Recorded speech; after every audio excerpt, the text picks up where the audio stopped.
And welcome, everyone. I'm Darren. That's John. That's Gene. Hello. And we are the Bearded Baptists. The Bearded Baptists. Yes, sir. This is the podcast where we have gospel conversations for the everyday guy. So, how are you guys doing? Doing well. Doing well? Yeah. It's Valentine's Day. I'll have, just so everyone knows, when we record this is Valentine's Day evening. The three of us are sitting here recording this. We are all married men. So, that just being said, know that do not take any kind of romance tips from us as we sit here together recording this podcast instead of probably taking our wives out to a nice dinner or... I did do a nice lunch today. Did you? Yeah, I took off work for a little bit. I had a floating No, look at holiday. that. Yeah. Man, John. Making us look bad. Seriously. What is up with that? Well, okay. To my, to come to my defense, my own defense, which I will. I did plan a little bit ahead and saved up lots of Lord of the Rings memes and peppered my wife throughout the day with these memes. So it was something that took a lot of thought because, I mean, I had to, this wasn't like just yesterday I found these. I was cultivating these. I've never asked, is Nancy a fan of the trilogy? She's could we say like a fan by proxy? I got you. Or like more of a, say, okay, well, that brings up something. All right, so, long story short, yeah, I'm a huge Lord of the Rings nerd. Somewhat of a, maybe, disqualified one, only in the sense I've not completed the books. So, I know. Boo-hoo on me. Shame. So what happened I'd watched all the things, and then there was some projects I had to do out in my garage over a summer a few years ago. And I wanted to put something on TV that I could have that was going to run for a while. I tried to put some YouTube on, but every 10 minutes, it's going on to something else. And then, or if it was something that was too, like a sermon that I really had to pay attention to, it was too involved. Like I'd lose track and I'm like, I don't even know what they're talking about. So, hey, Lord of the Rings extended editions, 3 to 4 hour run times on these bad boys. So I would just put those on and watch them right in a row sequentially. When they were done, I went to The Hobbit and would watch The Hobbit. When that was done, I'd pop back Lord of the Rings. And, like, if I was out there for, 6-7 hours throughout the day, working on some of these tabletops I was making, I get through big chunks of these movies. And they actually became, like, I don't know, like something I was just, like, so accustomed to having on. So then when that project stopped and I go back inside, well, I'd put them on there. I'd pick up where I left off, right? And then anytime I would have downtime, if baseball wasn't going on, I'd put Lord of the Rings on and just have it playing. And whether or not I was like really paying attention, and of course, and so everybody made fun of me and all this and that. Now that being said, however, Nancy would make fun of me. Oh my goodness, not this again. But if I have it on, she stops what she's doing. And she'll stand there and watch. And I'm like, hon, what are you doing? I didn't think you like this. So it brings her in. Yeah, it's the wife's universal question. Have I seen this? Yeah. And then she stops. Yeah. Yeah. So she watches it. She wants to kind of make fun of it, but I think she secretly really likes it. Especially with Lord of the Rings getting into the whole Aragorn and Arwen and all that I've good never stuff. really liked it. I'm weird, I guess. Wow. I don't know. Man. I know. I've tried. Just it's I don't rough know for why. I mean, yeah. I like that type of thing. Yeah. This podcast That is type going of downhill. genre. But am I going to be kicked off? Well, I don't on know. my- I mean, third John's spot. still here, and he's That's right. he's taking his sweet time with the beard. Yeah. So Yeah. We need some Rogaine or something on that thing. I know. It's probably the way I've conditioned my hair because the way I get to a certain point, I've just always kind of reset. So my hair's just like, we've never made it past this point. What do we do? right. You need a little something to kind of boost it. So that being said, Gene, while we're on the topic, and since this is like a man show here, why don't you tell us a little bit about your your beard care? Like, what do you do? Do you have a routine? Beard care? Yeah. Do you have a The routine? Mm. Oil, beard balms. Yeah, I don't really do too much. You can probably tell that by looking at it. No. No. Yeah, well, when it starts, when it's like, if it's real short, although mine hasn't been short like that forever. Right. But when it's shorter, yeah, there's obviously a lot more that you have to do. Yeah. But I got long enough that you just stop shaving the neck at all. Okay. I'm just grown out. Yeah. So I trim up here because I still have wild hairs that grow up there, and you got to, cut the mustache and stuff like that. But Do you? you don't Do have you? to. I started going that path of going that long mustache.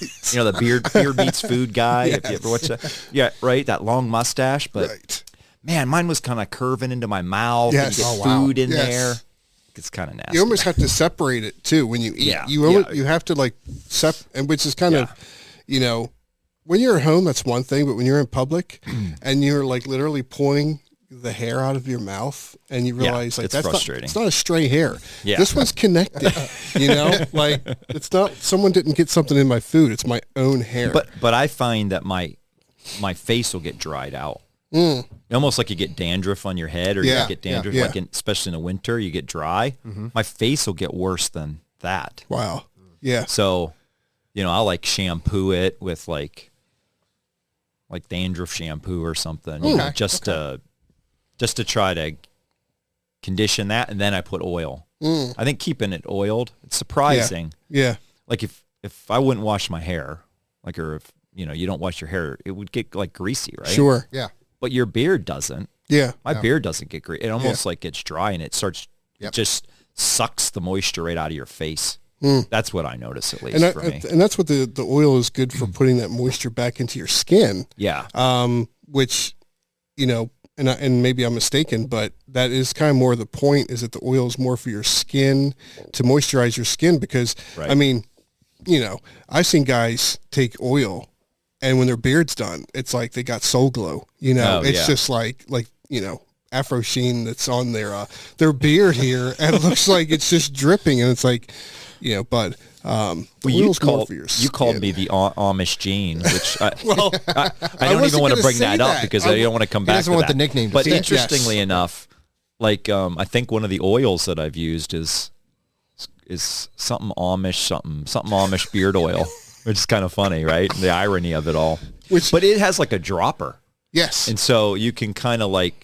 Yeah. I like insert it in You're there supposed in a to few get that in spots there. and put a couple drops, down in there, Yeah. like after a shower, and then you kind of like massage it into your skin. Yeah. So that's my method. Well, I mean, if anyone's listening, currently right now we don't have any sponsors, but if there's someone that would want us, a beard care, producer company wants to step up and sponsor portions of the show, We will sample anything. Yeah. we definitely will. No woke, please. We're not gonna, we're thinking beard more the lines of, the manly beard, the Grizzly Adams type of beard, not no man buns or anything like that. So No, we're sitting here talking about beards, and I don't know if you can't see we're also simulcasting on live stream, but Darren has a t-shirt that says squad goals, but it has Luther, who has no beard, then Wycliffe, then Calvin, then Knox, and then Spurgeon. So Luther's kind of the odd man out. Yeah. I wonder though, because I've seen some pictures of Luther late in life with a, not a Knox beard, not a Calvin beard, more of a Spurgeon beard, like a, he probably realized it later, was like, hey, I really need to get on and do this before I'm too old. So, and that's what he could muster. Gotcha. So, I mean, we'll give Luther a pass, right? He started everything, right? I mean, yeah. The guy, Yeah. we got a lot to thank him for. But anyway, so yeah, it's Valentine's Day, February 14th. The one thing that we'll get to in the show that we're going to talk about, we talked about a little bit last week, or last show, and that was the feminization of the church. So before we get to that, we have a few kind of, little things that we're going to talk about that's happened. The Super Bowl's happened. The there's been some pretty big things politically that have happened, just things going on. So we'll get into some government things, but I want to talk about, like, I get a notice today. All right, now I live in a neighborhood, a neighborhood with an HOA. That's not going to be the topic. That can be the topic in the future of some things, but not today. But it makes me think of overreach and being under the thumb of things. So I get this little notice in my mailbox, and I take it's a little card from what was it? Department, might have been like, I think it falls under social services, but it was the Department of Dog Licenses. I'm like, okay, wow, there's a department. There's a whole department for this. Apparently, I didn't know that. So there's more of my tax money. And then saying that my dog license had expired. Really? And I needed to. What? I'm not kidding. Like your car's registration. Seriously, wow. like I'm thinking, first of all, there's the whole thing of like, why do I have to tell the government that I have a dog? There's that, right? Why do they need to know that I know my dogs are purely pets. I'm not breeding them. Do they have to? I think you're supposed to, because your dog is supposed to have a license. Your dog, like, kind of like the whole rabies tag thing. Like, if your dog were to get picked up. Like identification, I get it, but a license? I'm I sure don't there's know. some. I have cats. They don't have licenses. I'm sure there's some liability don't have any piece in there license. as well for, God forbid, something happened, a child get bit, or it's weird. I'm just trying to think how they would think. Yeah. But it is very weird Yeah. that you have to register your dog like you register your car. But see, again, it comes down to the purpose of the government, right? Like, so I'm looking at it, and I mean, it's not like a crazy amount. It's like $7 or something a year, or $15 a year. I mean, it's more of just the idea of it, the fact that this exists, and that's just one more piece of information that they have on me. So, I'm going through the little thing, and I guess some of the money's used, for the SPCAs, the homeless dogs and whatnot. And so, fine, I can understand that. But it's just kind of like one of those things where the government kind of steps in and says that, oh, we'll take care of this. And now you have to pay us to do that, instead of there being like, a private corporation that would exist that people would pay to, I don't know, take care of these situations that happen with dogs, or dog insurance, if there's such a thing, liability insurances, things like that. But it was just one more. It's a required thing. So they require it, and you're required to pay for it. Yep. Yeah. So it's forced. It's another forced thing. It's essentially taxation for having a dog. It's like, I think it's something like if you get caught without it, if your dog gets picked up, okay, your dog gets out and it gets picked up by animal control, that you can get a fine for not having a dog license. Yeah. So it's just, one more thing. It's like, what else should I have, like, that they can get me for? So what? It makes me think like what we could talk about. We could talk a lot about this, about the role of government, or Yes. Where are you obligated to follow?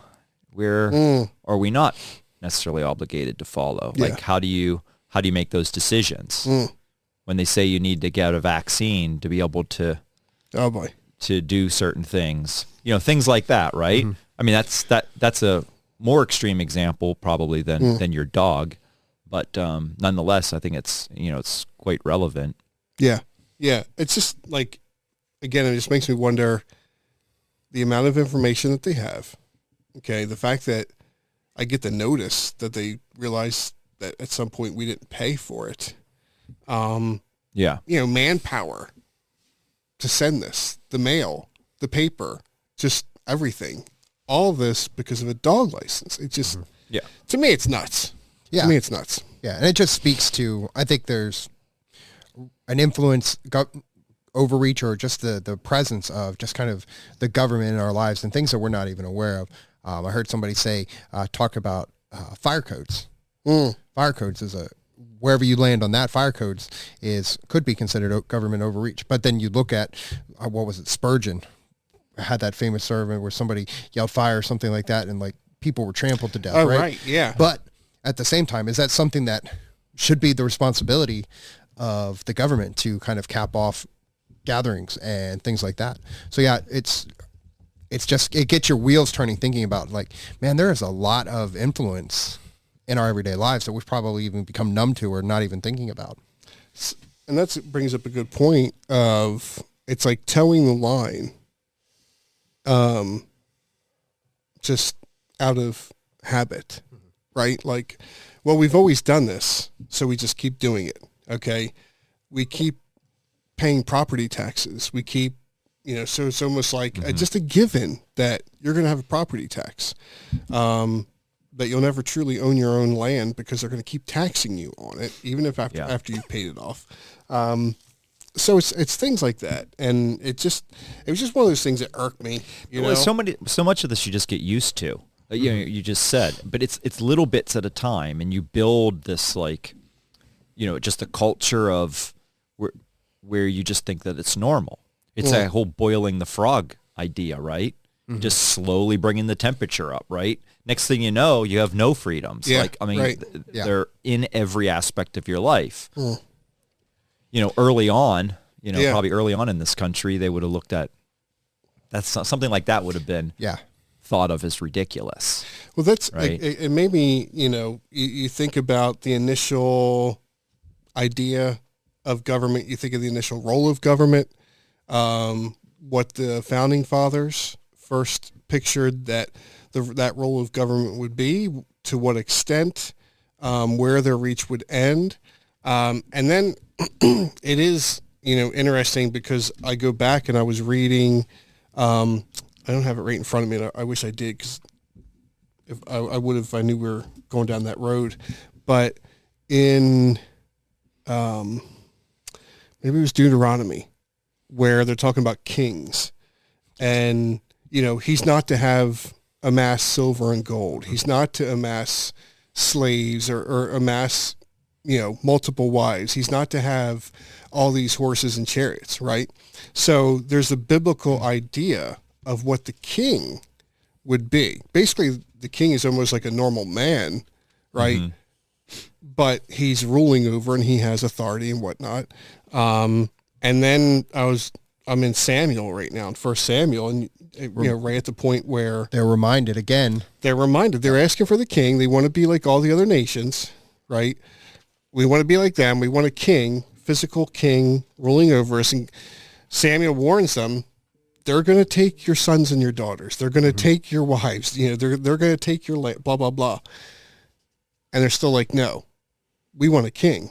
And you see what the biblical call was for the king, how he was to live, but hardly did any kings actually live like that? Every king, Solomon, David, all through, and then if you go to the divided kingdom, I mean, those kings are just off the hook. Yeah, northern Israel is just a complete mess. Yeah. And then you have some flashes here and there, but I think David kind of set the tone because he had multiple wives. Yeah. Solomon had multiple wives. Great wealth. Had great wealth. David said he stored up his wealth so he could put toward the temple because his heart's desire was to build the Lord's house. But God said, you're not the guy. You're a man of war. It goes to Solomon. So no one really kind of follows that pattern. You see some glimpses here and there of God working sovereignly. But all the kings are taxing, and because they're men, right? They're sinful men. Only Jesus is the perfect king that would meet those requirements. And it's funny because you use a term like Christian nationalism, and people are like, oh, they're going crazy. It's almost enough to make someone's head spin. But if they understood it correctly, and you took them to that portion where, now, this is what God says a ruler should actually be like.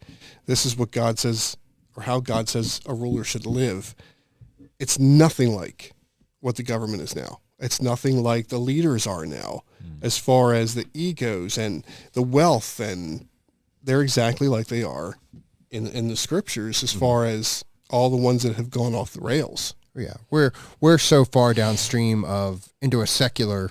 I think even last episode we touched on the subject of a neo-pagan worldview, where God is kind of excluded from the spheres, excluded from the family, excluded from the church. Weirdly, excluded from his own church, and even from the government. And so in that kind of vacuum where we've said, "Hey, God, we've got it from here." The question is not whether you will worship, but who will you worship? It's not whether, but which. Are you going to worship the Lord, the Lord your God, or are you going to worship the state that steps into that role and assumes that responsibility? All right, you don't want a God, I will be your God. And we almost speak of the state. You saw it during the January 6th. They called the Capitol a sacred temple. So there's a lot of that kind of language there, religious language that we're just kind of flies over our head sometimes, but it's there. Yes. So Super Bowl's done. You recover from that? You all right? That was rough. That was rough. You guys are both Eagles fans. Oh yeah. Yeah. That was rough. I mean, we shouldn't It's have rough been, being an Eagles fan in general, isn't it? Hey, I mean, all right. So you've had a little bit of, a little bit. Excuse me. Okay. I mean, this was a good year for you. It was a very good year. And, we have our championship from 5 years ago. And we were there if we would have held But on. other than that. Other than that. But Philly gets a bad rap, I feel. Right. It doesn't help that people riot and stuff. But, I mean. They riot before the Super Bowl. That's true. Like, we're committed. It's pre-rioting is all it is. You just want to get your riot warmed up a Some bit. people pre-game, we pre-riot. Yeah. That's just part of what we do. So. I mean, come on. We had what was it? The judge. We had a courtroom at the vet, Yep. So we can't get too soft now that we've been in the link a while. But it was a good game. It was a good game. It was a good game. Definitely, Eagles should have definitely have won. However, I would say that. And I'm not talking about the call. There was a few missed calls. No, actually, there was really one. There was one bad missed call. It didn't help that Jalen coughs up the ball for a defensive touchdown. But on that play, though, there was a face mask. Yeah. They face masked Jalen on that play. That should have been a 15-yard penalty. And then the second half, nobody can tackle a guy as he gets taken down at the 4-yard line. That on was a the punt worst. return. That was definitely the worst. The defense fell apart. Those add up, and it just, yeah. I mean, I'm glad that they tied it up. I was excited when it was 35-35, and they aired it out. I was like, all right, we're gonna pull this off. And then, of course, I think there should be a league change, a rule change about burning up time just to kick a field goal. I think that's just such a dopey way. I hate it when even the Eagles do it under Andy. I was like, come on, we're either going to win this or we're going to play the game. You always do it. Yeah. I mean, it's part of the game. I don't know if it should be part of it. From another perspective, I don't remember seeing like an overtly woke commercial unless I missed something. Usually the commercials were tame this year. You usually get one in there that has some dudes kissing or something like that. McDonald's had the Valentines one that was in there. There was, their favorite meal, and they kind of covered the whole spectrum. Okay. Yeah. So, I don't remember. But I mean, by and large, I don't think there was like one, say, controversial commercial. Now, we didn't watch the halftime show. I heard it was. I've heard it was, it was tame though. Like, I don't know. She was clothed the whole time. She was? Okay. Yeah. Oh, yeah. She had like a red bodysuit. Yeah, she was pregnant. Yeah. Which changed when I was like watching her. Because I only watched like maybe not even 5 minutes. And we're like, oh, she's coming down. And then we're like, okay. All right, we've seen the cool part probably, the highlight. Yeah. So I mean, kudos to that, for the not having a stripper pole and, not being in a satanic costume and anything like that. So no, you're referencing, of course, the Grammys. The Grammys, yeah. Sure. But hey, look, I'm glad, okay, that, and they should do it even more. Like, just be out in the open. Okay, just be on. We know your colors. All these people are like, oh my goodness, the Grammys. Give me a break. You know, they've been bowing down to that altar for a very long time. So that I don't have a problem with, just because it's what they've been doing. They're just finally being open about it. Yeah. Yeah. Now, that's true. Though, and here's the touchy thing, right? Maverick City Music sharing the stage in a tribute to this rapper, right? What do you, how do you handle that though? What about that? Like when you see, Maverick City, this big touring worship, or whatever they claim themselves to be, gospel group or Maverick City Music, all of a sudden, sharing a stage, or at least parts of them, in a tribute to, I can't remember the rapper's name. But I mean, just the lyrics from his music. This is not a Christian rapper. This is a secular rapper. That is the thing that takes, I hope people see, I would be more outraged about that than I would Sam Smith, because I know where Sam Smith is coming from, right? I know where these people are coming. Any of these people, whatever they do, okay, in past halftime shows, J-Lo and all these people, I know where they're coming from. I know what to expect, even if they hide it. But to sit there and then have this happen at the Grammys, apparently, then, that's something where I would be much more like in arms, and, Christian leaders should be standing up and really talking, more about that. Like basically, I mean, what do you want to call that? You're giving in, you're partaking of this. You're participating in it. You're kind of, that's condoning it in a way. An maybe not direct endorsement, but in a way it is, right? Yeah. But you gotta, wonder, if that will do anything. But why are you there? Okay. Like I don't know this band. I don't know much about this, to be honest with you. So I don't know all the details. But what's their purpose? To worship God? Mm-hmm. I mean, is that really what they're doing? Are they trying to help lead people in the worship of God? Is that what they are? Or are they just trying to make money selling music that happens to have some... No, they're supposed to be like a worship band. Mm-hmm. Right. So you're going there to celebrate you. Even if that other stuff wasn't going on. Celebration of you and your achievements. Yep. I have a problem with that. Yeah, I'm trying to remember. Itself. This is these are award shows for what? Having a lot of... Yeah, I'm trying to remember if they were nominated. I think they were nominated for what was it? They won the best contemporary Christian something or other. Mm-hmm. They performed with Quavo, apparently, to these names. They participated with Quavo to pay tribute to Takeoff. Okay. Are you following me? Yeah. Like, this is that's not not my genre. So at this point, I have no idea. I'm just sharing words. Yeah. Yeah. So you can go in and look at the Takeoff. Apparently is dead. Yeah, I do believe he was deceased.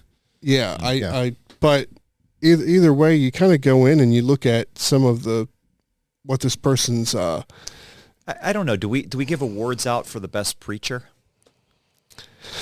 Like we would for a radio host or something. Yeah. Where they have what was that called? Like, I don't know. I mean, there's like a Dove Award, or that was a Christian version. There's these types of things, right? Yeah. Grammys, Emmys, Oscars, actors, movies, all that kind of stuff. But there's the same thing for radio.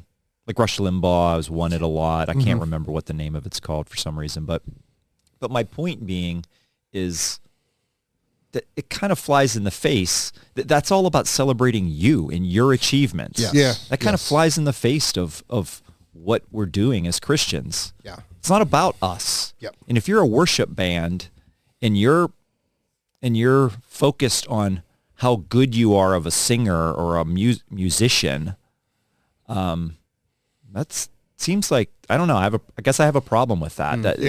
That's not what it's about, right?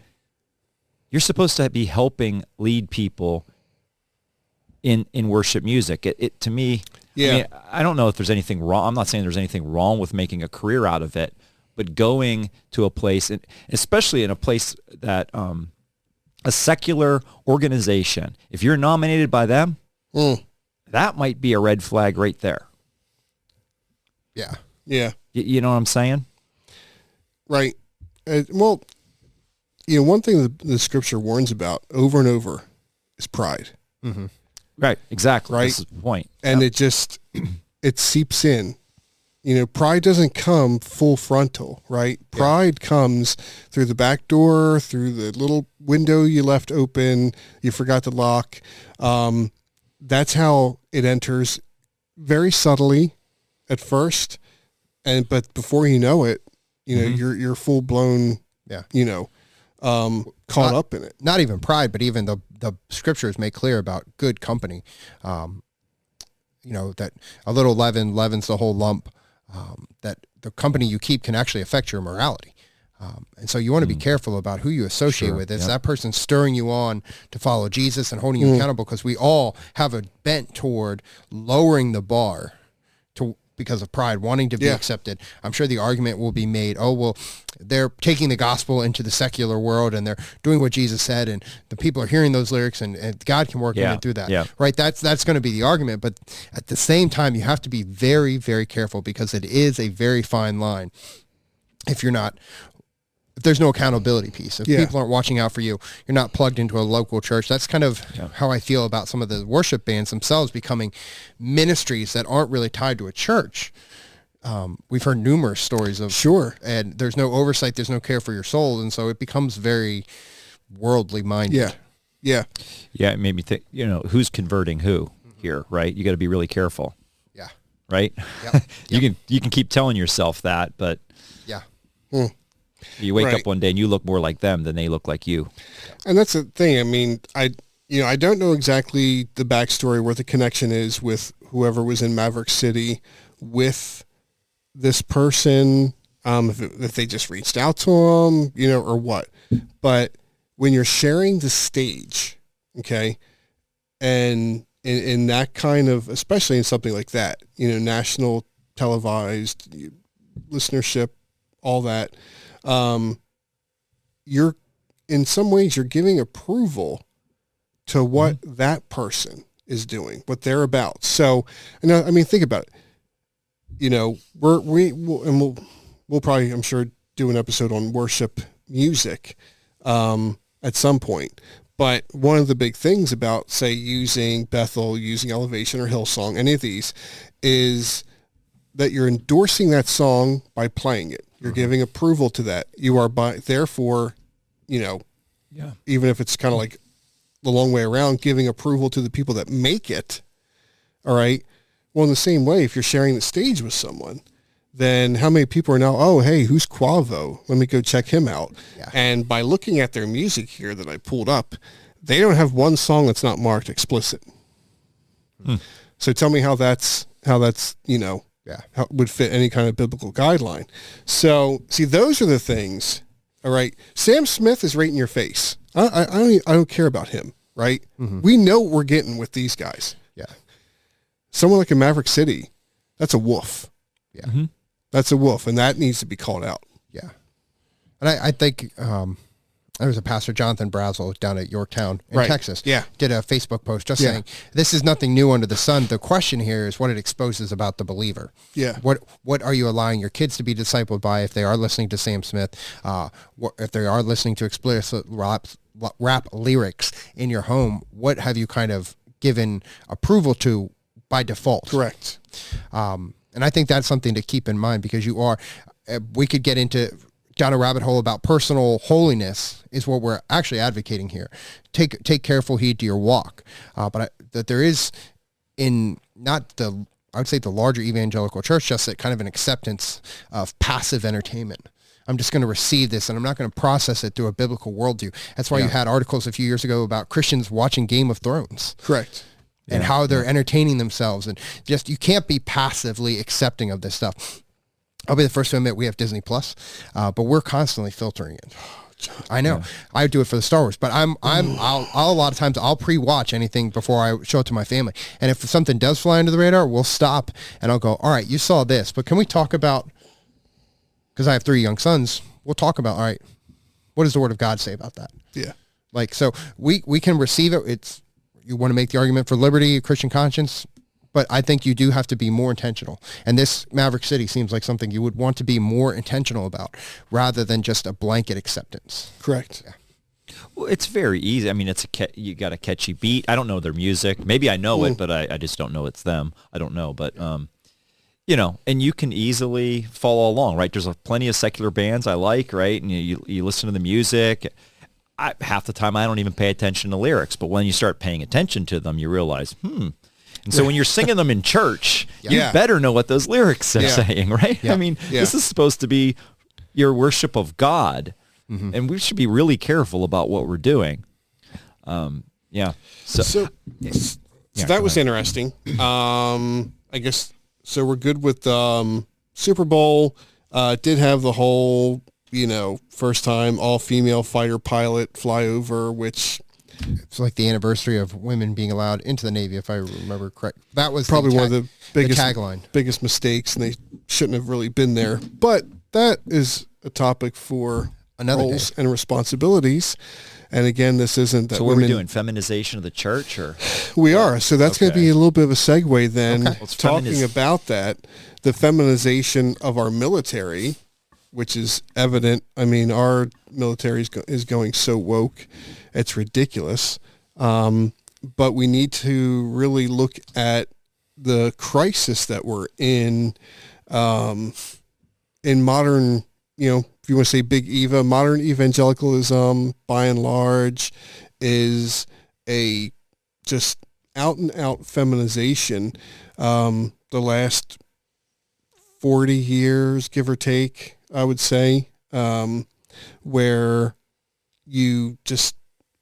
the masculinity has just been stripped from church service, from church music, from the culture.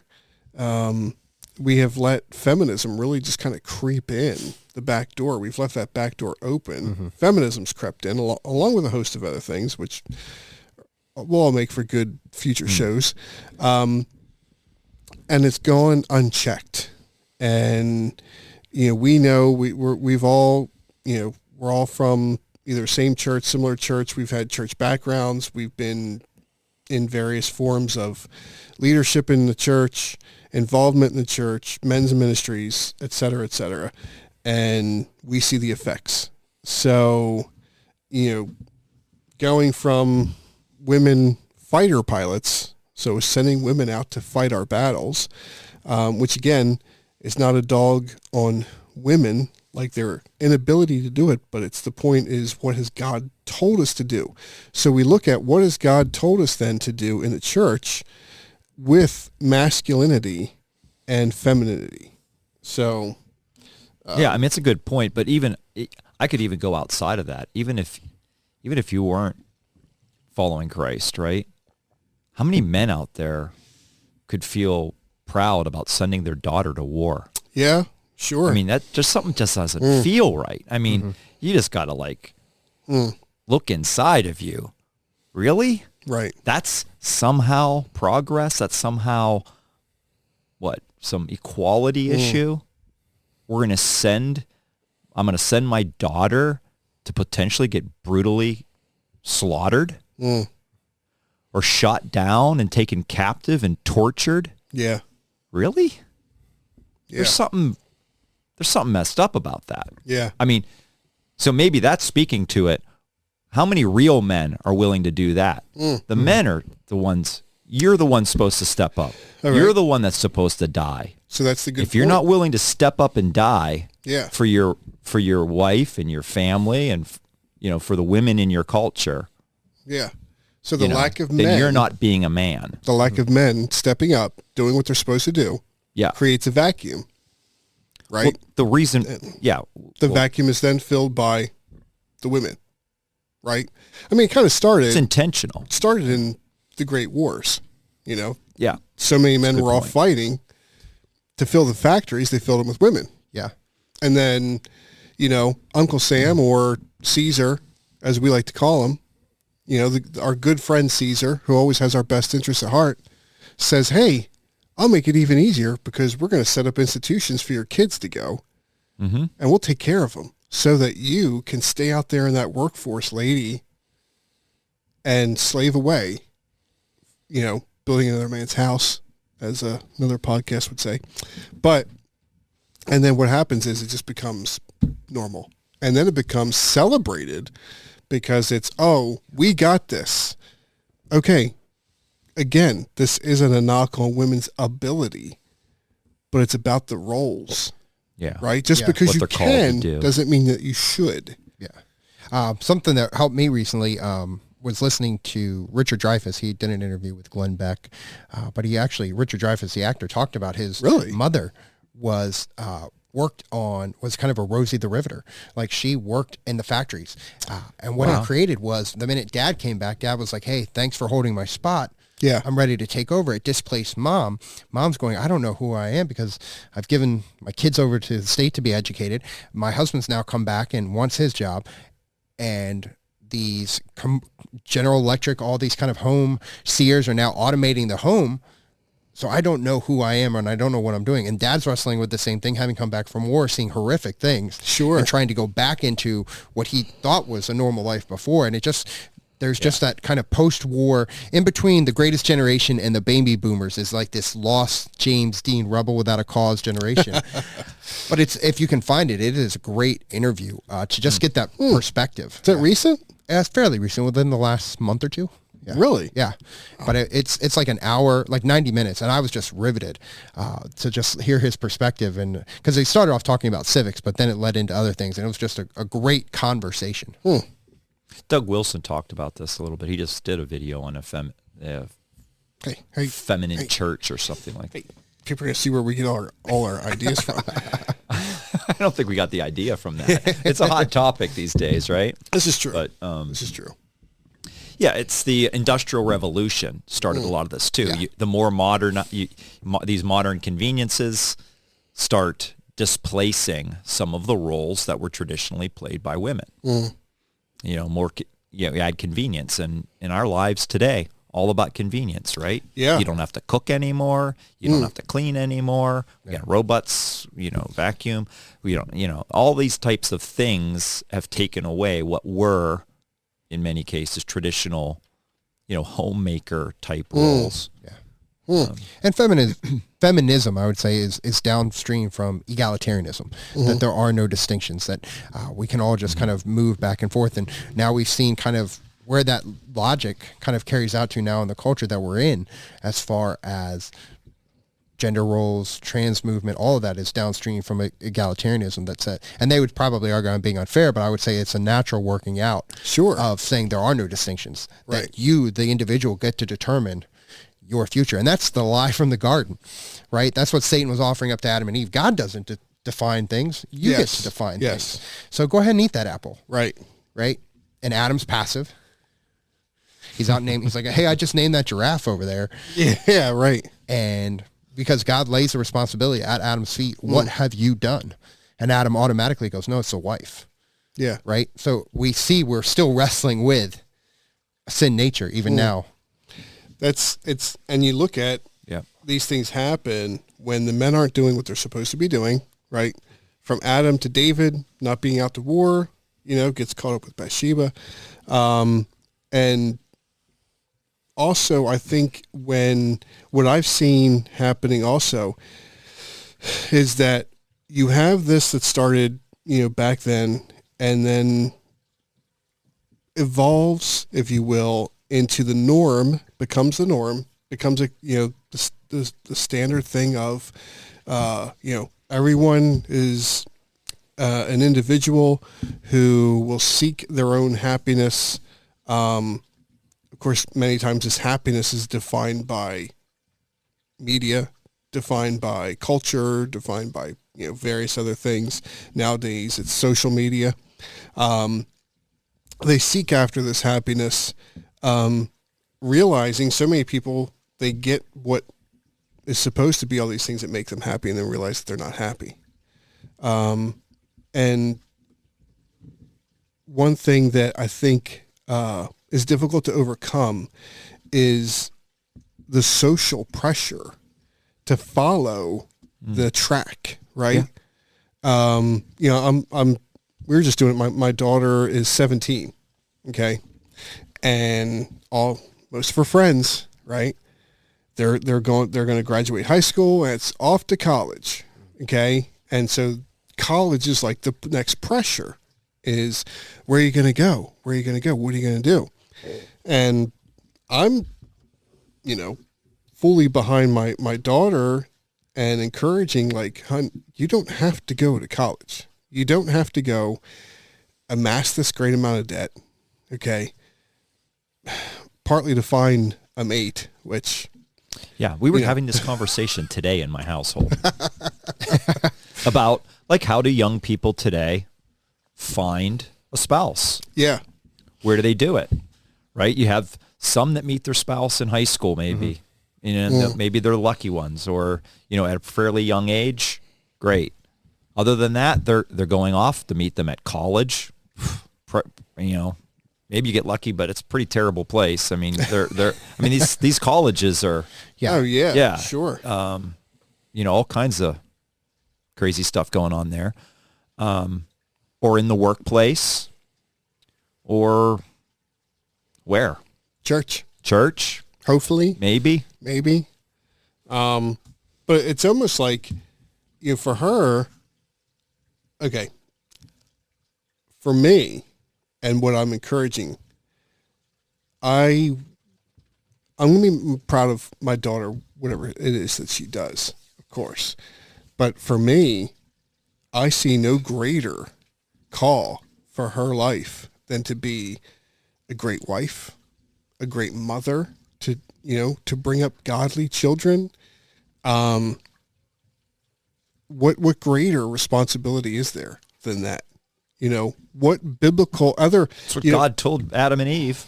Be fruitful and multiply. That's the biblical right? That's what call, you're supposed to do. Right? Yeah. That's the biblical call. Why are we so afraid to address that biblical call that is, the call for men, the call for women, and be firm with that, and to actually say that, to say, you know what, ladies, the greatest thing that you could do is to bring up that next generation in the fear and admonition of the Lord. That's amazing. Is that happening in our churches? Do you think I don't know. I think people are starting to wake up. I think COVID kind of accelerated a lot of things for people to kind of look around, not at their kids' education, their responsibilities as parents.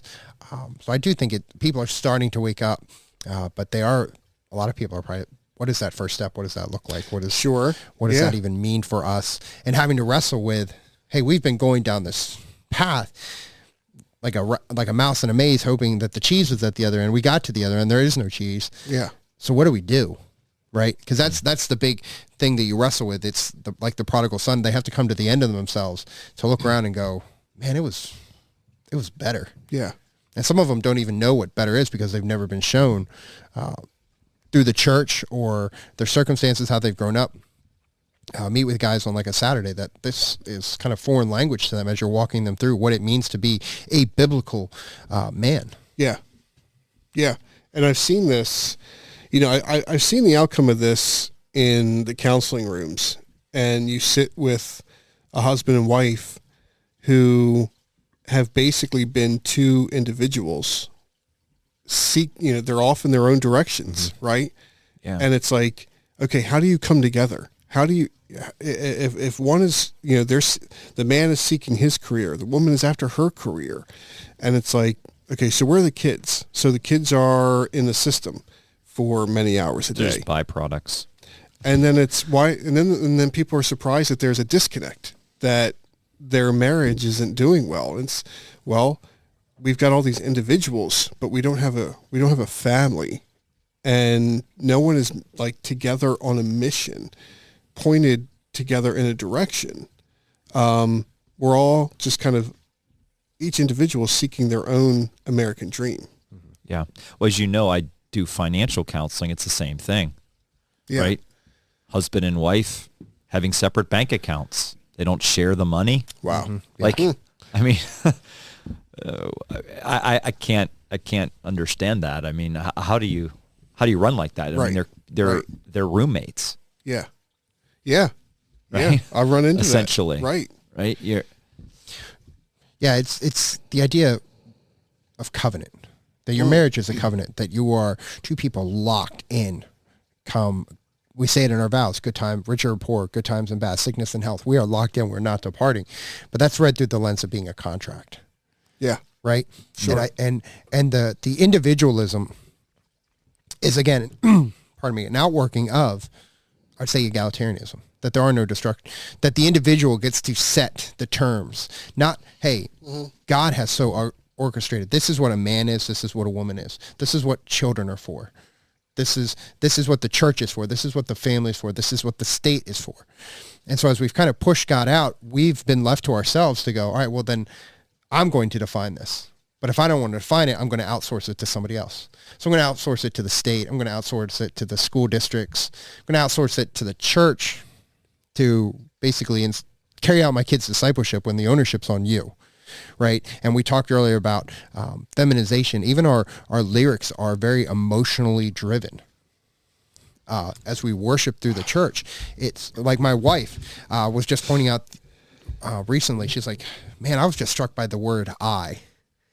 It wasn't, Lord, like you read, and I'm not advocating contemporary over traditional. I'm just saying, look at what Maverick City puts out. Look at Bethel. Look at the word I that pops up consistently. Well, John, I'm glad you said that. It's almost like that was a set-up transition. Rather than God being the object of worship. Because one thing that we were going to look at specifically as far as, I mean, if there was one thing to really put your finger on, like, what would be the bullseye of feminization, or just that the thing that's like right out front, it's the worship, right? It's the worship. Basically kind of singing love songs to Jesus, which for a guy, and you think that you're singing this to Jesus, another man, it's kind of tough. So what I thought would be kind of fun, a little interesting, is I assembled some lines here, some verse, and you guys have to tell me, is this a worship song? John, don't look at my notes. I'm not. I'm all right. Okay. Oh boy. Looking over here. Now I think Way Nation, I do kind of have to thank that little YouTube thing, because they've done this. And Okay. it's actually kind of funny if you check out their stuff. They have other things, but I will read the line, and then you will say, is this a worship song or is this a love song? Okay. Now, there's no prize on the line because we have no budget. And we don't have to answer. We don't have to name that tune, do we? Yeah. You do not have to name the tune. And we don't have to answer in the form of a question, right? You do not. Okay. You do not. Because, again, there's nothing at stake except for your pride. Which we already covered is bad. This is true. So most of these I tried to get, like, who actually did either sing it or write it or whatever. And again, there's no prizes. We have no budget because we have no sponsors. But we're open to sponsors, preferably. These are a nice shameless beard care. Shameless. That's right. Shameless. Beard care, spirits. We're not averse to that. We're reformed here in this room. Maybe even a little, bit of the sampling of the pipe, the or the cigar. Cigar. A nice. That's possible also. So anyway, I digress. Worship song or love song? First line, first verse. For I am yours and you are mine. Oh. I know it's a worship song because That's I know the Oceans. verse. That's Oceans. All right. I wish I had a thing that would make a noise. Well, Ding, ding, ding, ding. we know that it's a worship. Yeah, exactly. Oceans. We know that it's a worship song, but man, And I'll be the first to admit, Like- I love Oceans, but I do too. But there are times where you're like, terrible. you wrestle with like that right there. When you break these down line by line and pull one line out, you're like, I could say this to anybody. I'm man enough to admit, though, I like easy listening music and stuff. Well- I can listen to some All right. all that stuff. Now, let's frame this, okay? It's one thing if I'm driving in my car or if I'm, and I have some music on. But the Lord's Day, yeah, I think that's right? That's a key distinction. that's to the make. key, huge. is that these are used for worship on the Lord's Day, the assembling of the body to come and magnify the Lord. And this is what we're saying to him, okay? All right. Next song or next line. How deep is your love? Is it like the ocean? I'm going to say secular Yeah, me too. love song. Wrong. Wow. That's a worship song. Man, Yeah. I was thinking that was like Air Supply or something. Well, you know what? Yeah, I thought it was like an old 80s, 70s I rock don't ballad. even know. How deep is your love? Because Oh, the Bee wait, yeah. Gees. Yeah, That's right. Yeah, But that's what I was it's thinking. the follow-up. Is it like an ocean? So that's a worship song. Okay. So What maybe this worship- guy, last name is Harris. I Okay. forget. Maybe he kind of stole a little From the Bee copyright. Gees. Yeah. copying off the Bee Gees there. He probably doesn't sing it like them though. All right. You're my end and my beginning.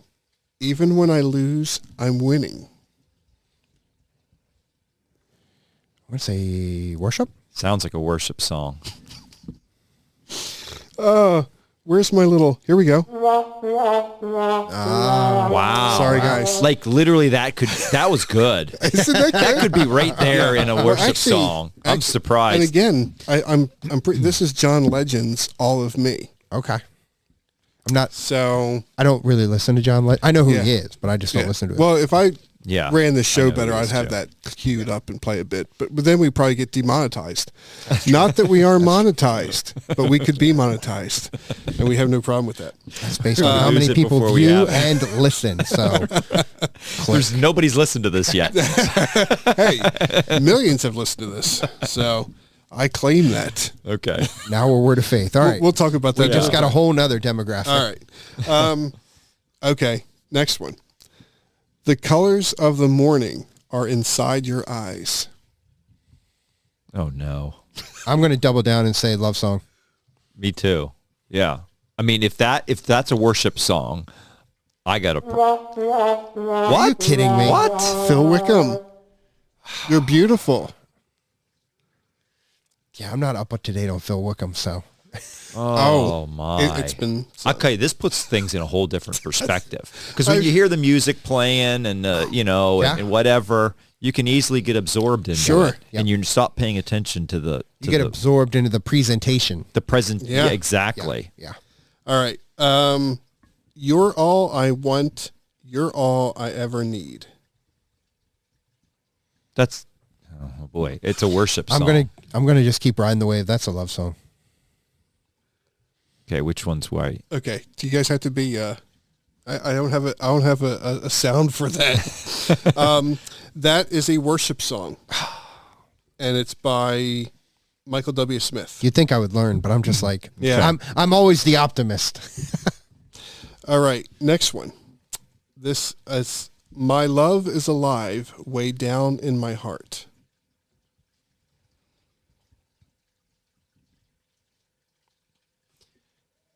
Love song. Love song. Nice job, gentlemen.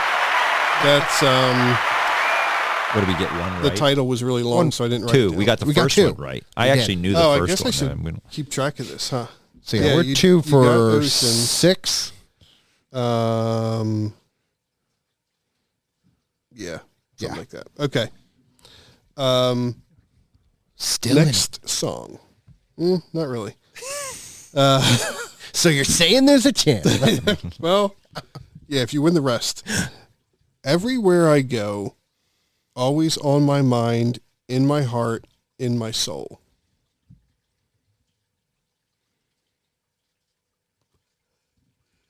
It's a love song. Love song. That's a good, very man. famous Now we one. got it. Chicago. Yeah. Oh, You're the meaning to my life. You're my inspiration.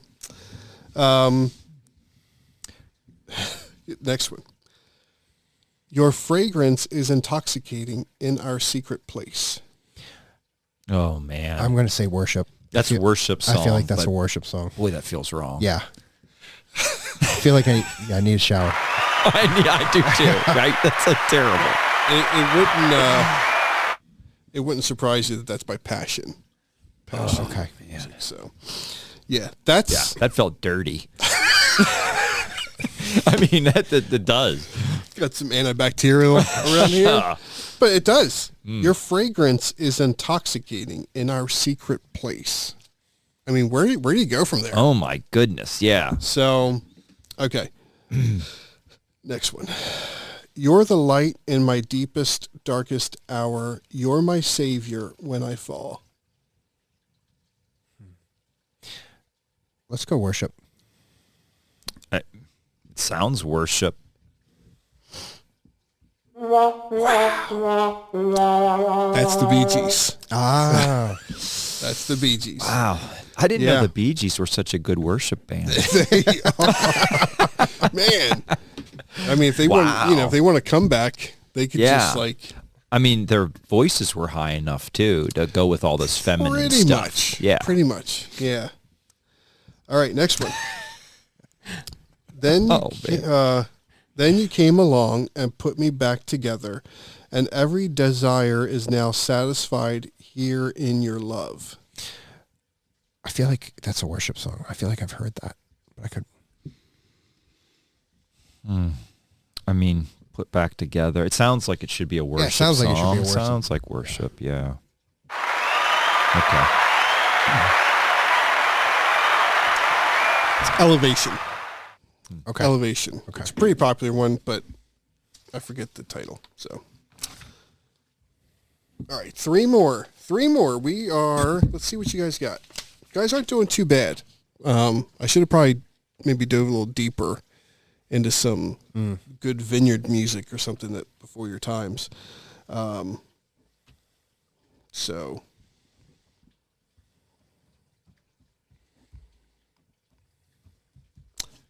You're 5 for 10. So Okay. you're 50%. yeah, you're batting 500. It's a right. pretty good thing. All right. Yeah. It's just as good as flipping a coin, which is about what I'm doing. Which is pretty much what you could do. Yeah. So this day is brighter here with you. The night is lighter than its hue. I'm going worship.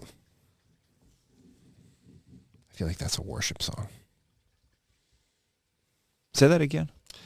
I don't know. This day is brighter here with you. The night is lighter than its hue. It's a love song. Now, it's a bad lyric. How is the Yeah. night lighter than its hue? What Yeah, it's what does terrible that even lyrics, but- mean? Yeah. It's a love song. It's gotta Okay. be. Who's right? Well, see, how do I mark this? Because Well, I feel like John's just locked in on a worship song. He's just going to say worship song. No. the rest of the way out. I'm listening, but I'm just like that has like a folk poetry that would associate it with the All right. worship. That's- It is. Yeah. It's Crowder. Okay. So it's a song by Crowder. All right. Next. I don't need to worry now that I know everything I need, you've got. I'm going love song. love song, yeah.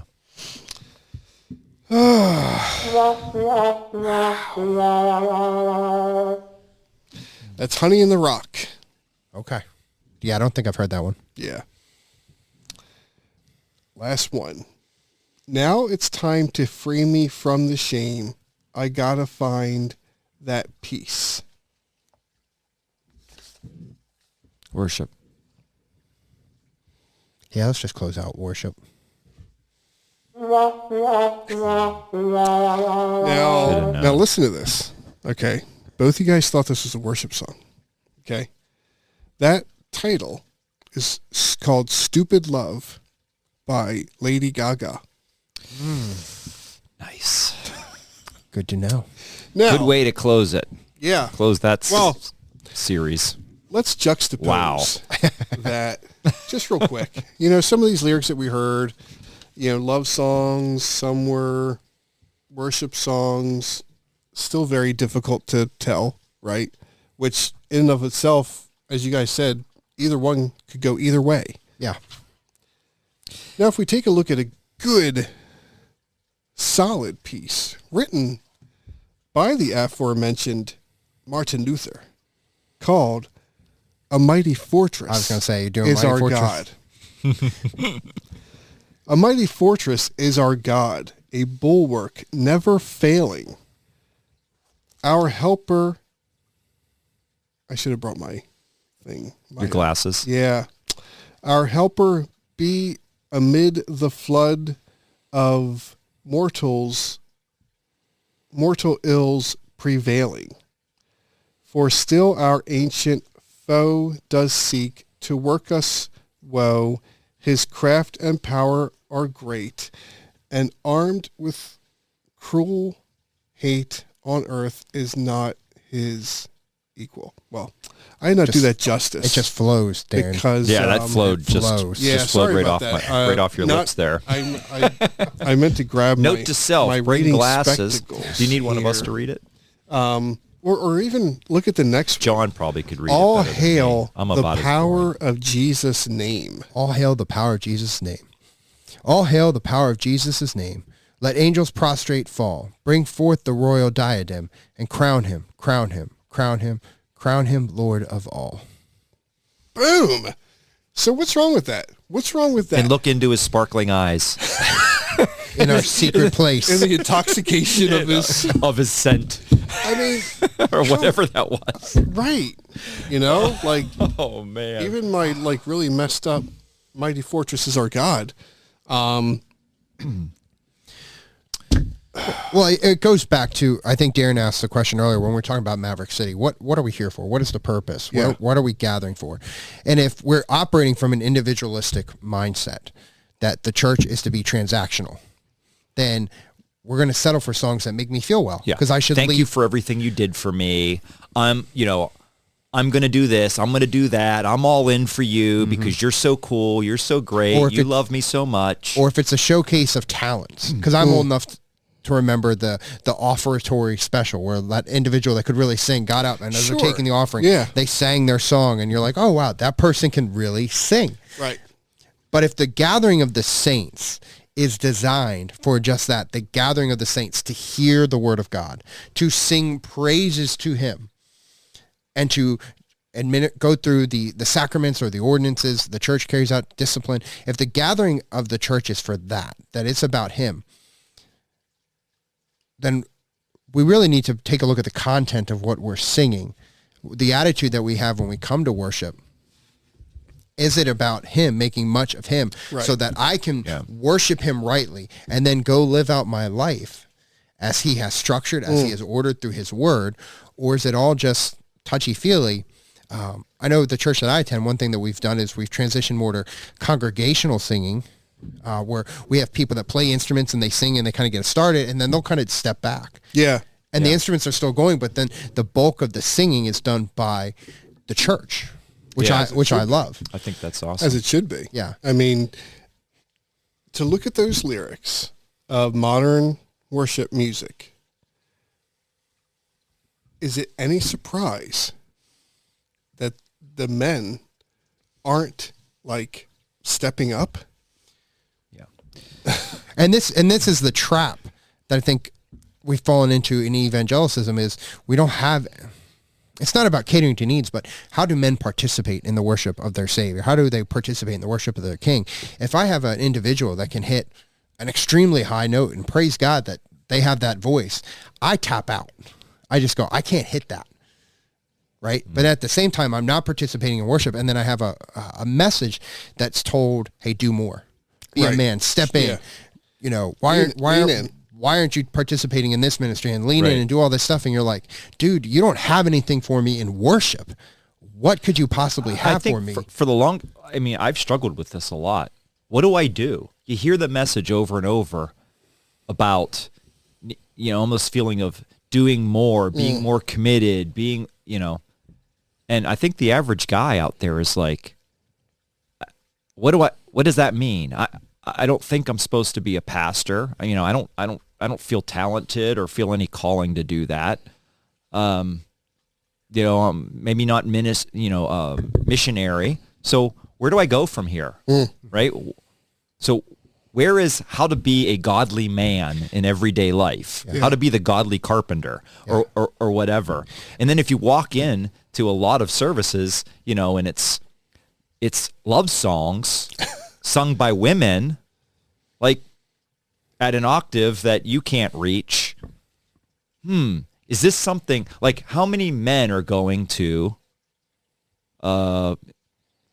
Lady Gaga or what? I don't even think Lady Gaga would be the love song singer, but think of the equivalent. How many men voluntarily would go to that if it wasn't maybe just to take their wife? So I think what you have is a lot of men following their wives to church, that a lot of church has been designed around feelings, right? You mentioned feelings, right? And I mean, let's think about it. What does, you know, maybe it's stereotypical, right? To a certain extent, but I think there's something real there. Men were not created to be as feeling a creatures as women are. Women are compassionate, and they are much more in tune with their emotions. They are much more feeling. Men are much more rigored. We want to go out there and we accomplish a task. Tell me what to do. Let me do it. Let me kill something. Let me win something. Let me battle. Right. And a lot of the Old Testament is about battles. It's about that war. A lot of these hymns and psalms have that type of manly feel to them, written by David, right? He was a great warrior. If you don't at least have a fair amount of that mixed in, why would you be surprised if you lose men? How many men are going to be singing, let me smell your aroma in our secret place? I think Gene hits on something that's very important. It's to understand the dual natures. Like, men are designed to go out and conquer. We're called to go out and subdue creation. We're to tend the garden. Eve was given as a helpmate to accomplish that. What was she good at? Building relationships. Right. She was knitting, and I think but the danger becomes when you err one side to the other, right? When you don't work it. And I've heard from numerous guys that they don't want to. Whenever you talk up biblical manhood, they're like, "Oh, let's be careful that we don't fall into this hyper machismo, this Mark Driscoll abusive thing." Which I'm like, yes and amen. Right. But at the same time, look at how your men and women ministries operate. Women anymore tend to be creatures of the word, and men tend to be the feelers. If you walk into like a Saturday morning Bible study, they're gathered around the word. The women are teaching each other. They're strengthening each other in the word. And then the men are like, basically, hey, how was your week? What are you feeling today? Like, that's why that's why there's 50 men at their gathering and 200 women at their gathering. Like, because the men are like, I don't want to go talk about. I don't want to talk about my feelings. Right. And I've talked about this with other guys that have thought through men's ministry, where I'm like, man, if you come up with a goal, a task to be accomplished, men will show up. Yeah. And then the relational pieces happens. Like, when you're dialed in and you're thinking like how a man operates, like, it's easier to share with Gene or you when we're shoulder to shoulder doing a task and feel like we're being encouraged and we're accomplishing something, right? Then how much more easier to let my guard down. But if I'm staring, just because of the way God made us, and I have to stare, men just aren't. I have 3 young boys. Men aren't just naturally inclined to look you in the eye and talk about their feelings. You have to kind of give them something to do, and then the side conversation. Correct. And then they drop their guard because their relationships have to form. Relationships form, for trust. Through doing. But we've erred so much as men are just, and I think Jared Longshore talks about this in his book, The Case for the Christian Family, but he says that a lot of churches view men as just the way to get the product, the gospel, to the target audience, which is women and children. And men are just a side note. Yeah. Rather than like, hey, you are part of the mission. You are the mission. You know, I think this can be tied a little bit also when you look at, if you look at like an eschatological view that is to go out and take dominion, right? To go conquer not by the sword, the physical sword, but we are conquering. There is battle going on. You know, it's tough when you're getting a message of, hey, we need to put our armor and get ready for a battle that we're just going to lose because we just need to wait and lose this battle because evil's going to win. And I'm sitting back thinking like, well, why am I going to strap up? Okay, why am I going to go through all this if I'm just being told about the dark days and that the evil's going to come and that it just needs to happen until that way that heralds Jesus coming back? Well, and I might as well just kick back and watch the world burn as opposed to putting on my breastplate, all right, girding, let's gird the loins and go out and take dominion. So I think a lot of guys struggle because there has been this kind of, if we talk about obedience or faithfulness or I got to take that hill, there's almost that sense that it's been abused by the legalist, right? Yeah. But what we're talking about here is biblical Christianity. The expectation for all men is that you're going to be obedient because your heart has been changed. And then you're going to seek to be faithful because look at what he's done for you. He's removed your sins as far as the east is from the west. He's giving you life. He's giving you purpose. Be faithful in what he's given you. Trust him to accomplish his own purpose. But if we operate from the emotive, contractual, selling a product mindset that sadly permeates much of preaching, much of how we do ministry, guys just don't have a frame of reference for that because they're already going, man, I'm doing the best that I know how, and I'm not seeing the fruit that I'm told should be happening. I'm a failure. Beat me up, rake me over the coals, and they just give up. Yeah, and this mindset, I was. It's funny because I was dealing with this with my oldest, my daughter, of where she's been in getting a lot of this teaching of the moment. Look for the moment, be ready for the moment, and now today's the day for salvation, and be ready for the moment, and blah blah blah. And she's like petrified that she's missed the moment. Or what if I'm not ready for the moment? What's the moment? I don't even know. Where the moment would be where God makes it clearly obvious that you can have that gospel conversation and they're ready to hear it. Rather than like, hey, these moments. We're sharing the gospel. Every day I need to practice faithfulness. And God will present those opportunities. And if I take advantage of that opportunity, God's will is still going to be accomplished regardless. Yeah. Right. So that's not live a godly life, and those seeking will they'll notice when their heart's been changed by God. They'll notice, and they might seek you out too. It's not like you have to go fishing for this. I mean, I've experienced that in my life. It fuels, and what we're talking about, the sovereignty of God, that God ultimately will win, fuels evangelism more, because a lot of people be like, oh, you Reformed Calvinist, God's going to elect who he's going to elect, and you don't really have to share. No, I share because God is sovereign. Yes. I share because he's already won. He's going to save and bring salvation to who he chooses. I get to just share when he makes it clear to me when to share. Yeah. And how my life, so my words and my actions match up. We're fishing in a stock pond. Yeah. But if I'm buying into an Armenian aspect, which is what that is, I'm selling a good, and it relies on the creature's decision, which is what we've kind of been hinting at, that the worship and everything needs to be centered around the creature, not the creator. Yeah. Right? Right. That's theologically what we're doing, whether we recognize that or not. We're placing the emphasis on the creature, not the creator. Yeah. Then of course I'm going to get discouraged. I'm going to be like, man, I've missed my moment. Exactly. And I feel like to what Gene's point of how is, you can have a lot of people out, men that are sitting there like, well, yeah, I've missed so many moments. Why do I even start? how do I get in? I feel like this river is racing past me. I've missed my opportunity to get on the raft, right? Mm-hmm. And now I'm sitting here like stuck on the shore, and I don't know what to do. And so left with that, they do nothing. Yeah. Rather than say, all right, what's the first priority? Well, if there's sin in your life, take ownership, put to death your sins. Yeah. Take ownership of your walk. Rule yourself before you can rule others or guide others or lead others. Be led. First, learn to be led by Jesus, and then cultivate everyday obedience. So what does that look like? Time in the Word. You serve your family. I heard Doug Wilson say, we're not looking for servant leaders in the sense that, hey, I'd lead by serving. No, my service is that I lead. Yeah. I lead my family. I provide them. I go to my job. I do it with integrity and excellence because I work as though I'm working unto him, because he's my target, the one that I want to please. Yeah. I come home and if I have little kids, man, I'm on the ground playing with them. I take maybe 10, 15 minutes, 5 to 10 minutes on my driveway. I get myself together from a drive. I go in the house and I'm looking for opportunities to put them to die to myself, to put my wife ahead of me, the kids. Like, that's tangible stuff. That is really what the average man should be doing, right? I mean, we tend to hear these messages that make us feel like failures, that feel like we're not doing enough, right?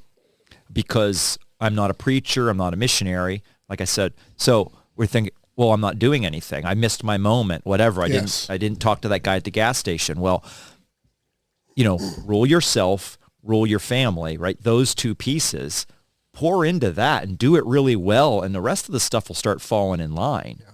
Yeah. I believe, right? Get involved in a local church. I would add that sphere as well. Like, be tied to a local church. Don't do this, but also be praying. If you're lousy at friendships and you're seeking connections, be praying for friendships and either cultivate that or start looking at churches that are practicing where men are engaging in that. Yeah. And that's the hard thing, because we all, as much as we kind of take on, kind of slope downwards, we do like our comfort.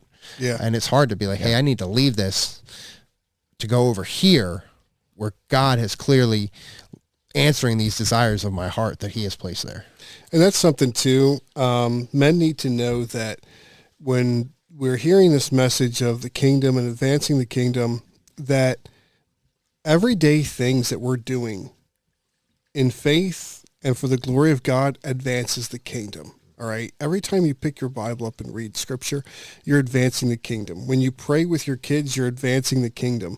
When you love your wife, you're advancing the kingdom. All those are taking ground for the kingdom, because it's a complete opposite of what the world wants you to do. So look at those little things. It's not that you're going out and you're saving 20 souls a week or something like this. Yes, evangelize, share the gospel. However, look at all the little small things that are done day to day that advance the kingdom and are done for God's glory, and that those things take the dominion that we're to take. Mm-hmm. So I'm thinking this is probably going to be a multi-part segment, because we touched a little bit about worship. Mm-hmm. I want to look at some other things. Yeah. Maybe next episode, what else are deterrents to men, or that we see as the feminizing of the local church, and how men can just get through that or overcome that, and the way that we can kind of bring gospel masculinity, gospel patriarchy back to our churches. So if I'll give you guys, if there was anything else you guys wanted to add, or what was your quote you had, John? Or was that? I'll say that for the next episode. Next episode? Yeah. All right. I'll say that for the next episode. All right, cliffhanger. That's right.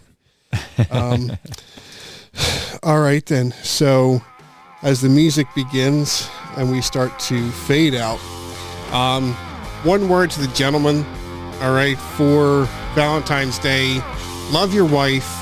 If you're married, love your wife, and one of the ways that you can definitely love her is by not watching porn. Pornography is one of the biggest cancers. That is the true pandemic of the church. It is ripping the church apart.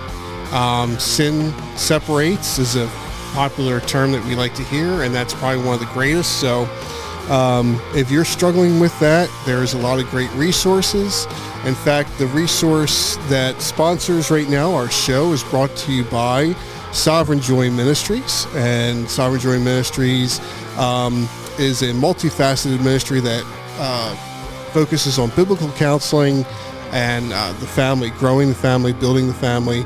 And one thing we have is a lot of resources for men that want to kind of get out of under the grip of porn. There's a lot of areas that you can go on there and check that out to kind of get help. So that's sovereignjoy.org, sovereignjoy.org. Check that out. And if there's anything else, you guys can even send us a message through there. Contact us through there if there's something that you guys want us to talk about or have any kind of comments for the show. Otherwise, thank you for being with us, and we will catch you guys next time.